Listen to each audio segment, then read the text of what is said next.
Good morning मेरे प्यारे बच्चों। बिट्टू सर गया चैनल में आप लोग को स्वागत है। आज मैं लेकर के आया हूँ टाइप नंबर 3। पिछले क्लास में हम टाइप नंबर 2 का बात किए थे, जिसमें हम लोग चर्चा किए थे दशमलव के प्रसार शांत और अशांत का पहचान। आज हम इस टाइप में चर्चा करने वाले हैं अभाज्य गुणनखंड विधि से मसा और लसा ज्ञात करने के लिए। तो बच्चे लोग आप इस वीडियो को शुरू से अंत तक देखें हैं। मैं आशा करूँगा कि आपको बिल्कुल समझ में आए पूरा वीडियो। इसका हेडिंग है अभाज्य गुणनखंड विधि से मासा और लासा निकालना। देखिए आप लोग पहले एक चीज़ जान लीजिए, मासा निकालने का बहुत सारा तरीका है, मासा ज्ञात करने का बहुत सारा तरीका है। उसमें कुछ तरीका जो है इस प्रकार से है। पहला तरीका जो है आपका गुणनखंड विधि, गुणनखंड विधि है। दूसरा तरीका है आपका अभाज्य गुणनखंड विधि, अभाज्य गुणनखंड विधि। और तीसरा तरीका है आपका भाग विधि। और चौथा आपका तरीका है यूक्लिड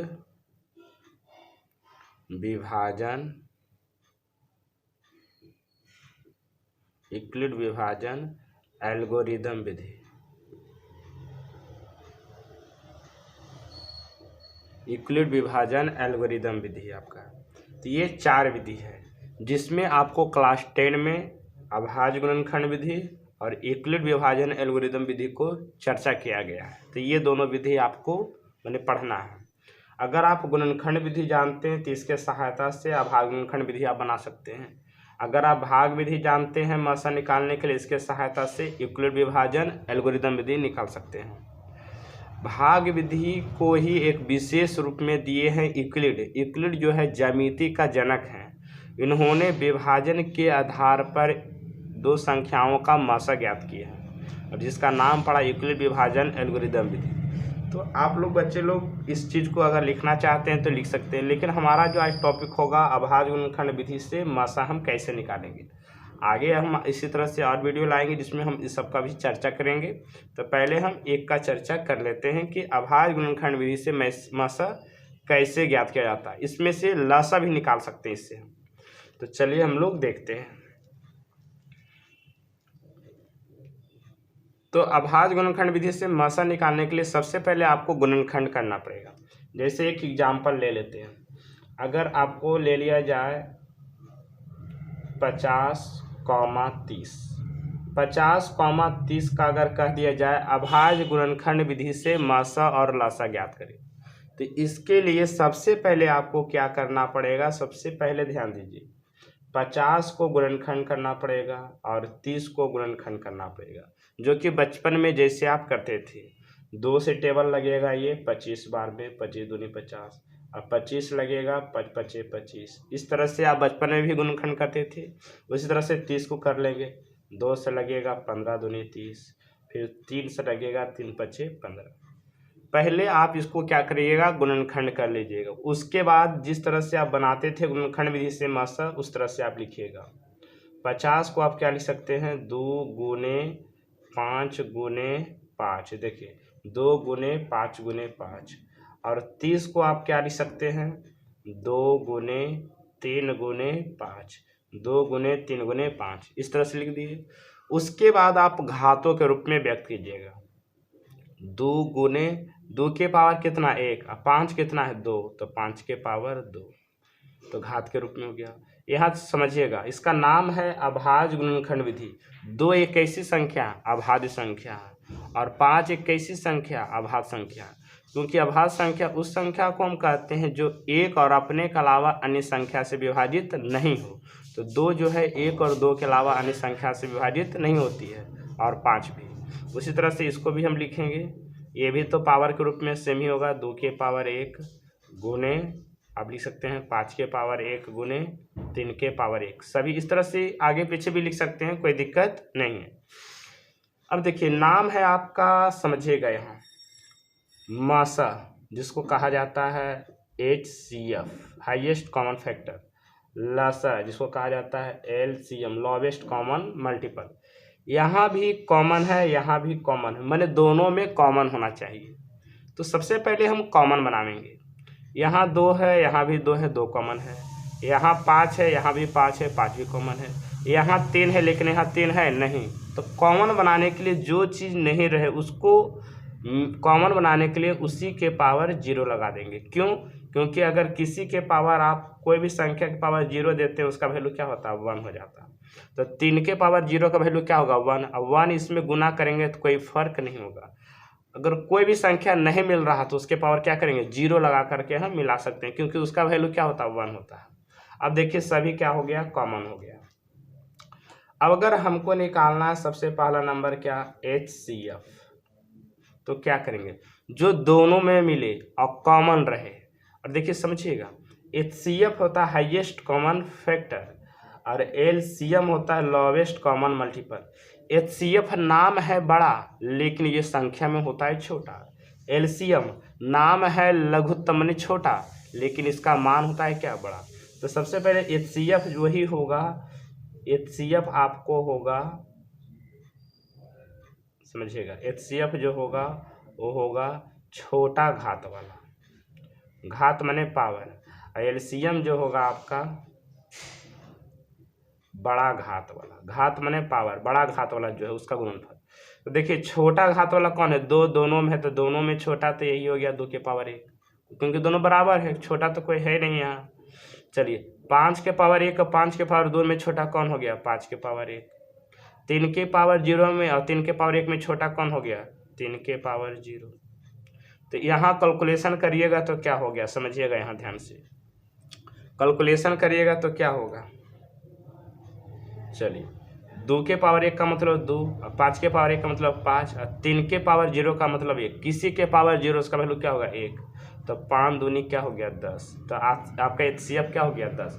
देखिए नाम है हाईएस्ट कॉमन फैक्टर। ऐसे भी समझिए कोई भी 2 संख्या का अगर मासा निकालते हैं तो वो संख्या जब भी आएगा तो वो दोनों संख्या से क्या आएगा? छोटा आएगा, समझिएगा। चलिए अब हम लोग निकालते हैं LCM लोवेस्ट कॉमन मल्टीपल। इसमें हम बताए हैं क्या? बड़ा घात वाला। आपको जो भी लेना क्या? बड़ा घात वाला लेना, बड़ा घात का गुणनफल होगा। चलिए तो ये देखिए आपको इसी में देखना है, इसमें बड़ा घात है 2 के पावर 1 और 2 के पावर 1 में बड़ा कौन है? तो 2 के पावर 1। दोनों में तो सेम ही है, छोटा भी वही है और बड़ा भी वही। अगर देखा जाए 5 के पावर 1 और 5 के पावर 2 में बड़ा कौन है? तो 5 के पावर 2 गुणे 3 के पावर 1 और 3 के पावर 0 में बड़ा कौन है? 3 के पावर 1। तो जो बड़ा वाला है वो ले लिए आपका। चलिए 2 के पावर 1 का मतलब 2, 5 के पावर 2 का मतलब क्या हुआ? 5 5 25 और 3 के पावर 1 का मतलब क्या हो गया? 3। गुना करिए 25 दूनी 50 और 50 तो ये कितना हो गया? 150। तो ये आपका हो गया लसा और ये आपका हो गया मसा। तो बच्चे लोग यहाँ थोड़ा सा समझिए, जब 2 संख्या का लसा 2 संख्या का मसा निकालते हैं तो यहाँ से क्या होता है? एक निष्कर्ष निकलता है। वो निष्कर्ष क्या निकलता है थोड़ा सा आप समझिएगा। चलिए तो इसको पहले उतार लीजिए, आपको बिल्कुल समझ में आ गया होगा। छोटा घात होता है HCF और बड़ा वाला घात का जो गुणनफल होगा वो क्या होगा? LCM। चलिए देखिए यहाँ से पता चला नाम था HCF लेकिन उसका मान हुआ छोटा, नाम था LCM लेकिन उसका मान क्या हुआ? बड़ा। ऐसे भी समझिए वह बड़ी से बड़ी कौन संख्या जो उसको विभाजित कर सकता है? तो 10 ही एक बड़ी से बड़ा ऐसा संख्या जो 50 और 30 को विभाजित कर सकता है, और कोई ऐसा संख्या नहीं है इससे बड़ा। समझ, क्योंकि मासा जो होता है काटता है और लासा जो होता है इससे कटता है। तो वह छोटी से छोटी संख्या कौन है जो 50 और 30 से विभाजित हो सकता है? तो 150। इससे और कोई छोटा नहीं हो सकता है। तो आई होप बिल्कुल आप चीज़ों को समझ गए होंगे। चलिए तो यहाँ से क्या निष्कर्ष निकला इसको हम ध्यान से देखते हैं।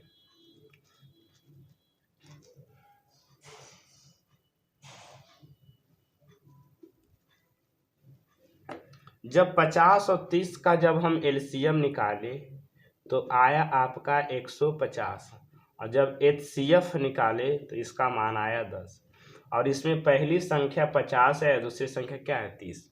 तो यहाँ से एक चीज़ पता चला, अगर पहली संख्या को A और दूसरी संख्या को B माना जाए तो एक चीज़ पता चल रहा है, मैंने 2 संख्या का जो LCM गुना HCF हो रहा है वो बराबर हो रहा है वो दोनों संख्या के गुणनफल के। देखिएगा 150 गुने HCF कितना है 10 बराबर ए क्या है 50 और बी क्या है 30। आप गुना करिए 50 दहें के 00 हो गया 1500 और 5 तिया 15 101000। ये दोनों आपस में क्या हो गया बराबर। तो यहाँ से क्या हो गया एक फार्मूला बन गया, दो संख्या के लिए ही लागू होगा। दो संख्या का लसा और मासा का गुणनफल बराबर होता है उन दोनों संख्या के गुणनफल के। कभी कभी आपको एलसीएम दे देगा और पहली संख्या दूसरी संख्या दे दिया, कहा जाएगा एचसीएफ निकालने के लिए आप निकाल सकते हैं। कभी कभी एचसीएफ दे देगा तो कहा जाएगा एलसीएम निकालने के लिए, तो आप भी निकाल सकते हैं। तो यहाँ से कोई दिक्कत आपको नहीं है। चलिए, तो इस पर आपको क्या करते हैं, कुछ होमवर्क दे देते हैं, उस पर बनाइएगा। जैसे ये दो संख्या का निकला था वैसे आप तीन संख्या का निकलेगा, लेकिन तीन संख्या में फार्मूला लागू नहीं होगा। बनाने का तरीका वही होगा लेकिन ये लागू नहीं होगा। तो चलिए आप होमवर्क लिखिए, आप बनाइएगा इसे और मेरे व्हाट्सएप नंबर पर भेजिएगा। तो इसमें सबसे पहला क्वेश्चन जो हो गया, आप ध्यान से देखिए इसको।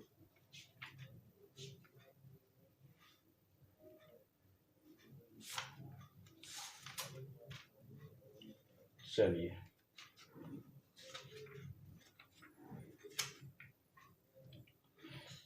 26,91 का निकालिएगा अभाज्य गुणनखंड विधि से मासा और लासा दोनों निकालना है। दूसरा 510,92 का। तीसरा 336,54 का। ये तीसरा क्वेश्चन हो गया।